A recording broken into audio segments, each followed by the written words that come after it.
আসসালামু আলাইকুম। আপনারা সবাই কেমন আছেন? আশা করছি আপনারা সবাই অনেক ভালো আছেন। বন্ধুরা, আপনারা দেখতে পাচ্ছেন আমরা কিভাবে বাড়ির আশেপাশে এই বেগুনগুলো চাষ করে থাকি। বন্ধুরা, আপনারাও চাইলে কিন্তু বাড়ির আশেপাশে এই বেগুনগুলো চাষ করতে পারেন। বন্ধুরা, এই বেগুন চাষ করেই কিন্তু আমরা লাভবান হচ্ছি। আপনারাও চাইলে কিন্তু এই বেগুন চাষ করেই কিন্তু লাভবান হতে পারেন। বন্ধুরা, এই অত্যন্ত উপকারী এই বেগুনগুলো কিন্তু আমাদের গ্রামগঞ্জের কৃষকেরাই কিন্তু বাড়ির আশেপাশে চাষ করে থাকে। বন্ধুরা, আপনারাও চাইলে কিন্তু খুব সহজেই কিন্তু এই বেগুনগুলো কিন্তু চাষ করতে পারেন। বন্ধুরা, কারণ এই বেগুনের মধ্যে রয়েছে প্রচুর পরিমাণে ভিটামিন। বন্ধুরা, যা খেলে বন্ধুরা আপনারা অনেক উপকার পাবেন। বন্ধুরা, কারণ গ্রামগঞ্জের কৃষকেরা কিন্তু বাড়ির আশেপাশে কিন্তু তারা এই বেগুনগুলো চাষ করে থাকে। বন্ধুরা, তো আপনারাও চাইলে কিন্তু খুব সহজেই কিন্তু এই বেগুনগুলো কিন্তু চাষ করতে পারেন। বন্ধুরা, কারণ বেগুনের মধ্যে রয়েছে প্রচুর পরিমাণে ভিটামিন। বন্ধুরা, কারণ বেগুন খেলে বন্ধুরা আপনারা অনেক উপকার পাবেন। বন্ধুরা, দেখতেই পাচ্ছেন বন্ধুরা এই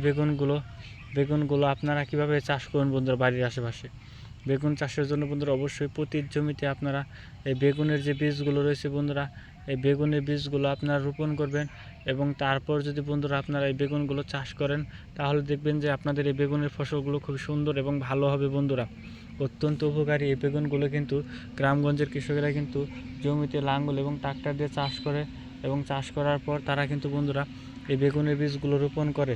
তো বন্ধুরা, যদি আমাদের এই ভিডিওটি ভালো লেগে থাকে তাহলে বন্ধুরা অবশ্যই আমাদের এই ভিডিওতে একটি লাইক করবেন এবং কমেন্টে আপনাদের মতামত জানাবেন। ধন্যবাদ আপনাদের সবাইকে। আসসালামু আলাইকুম বন্ধুরা।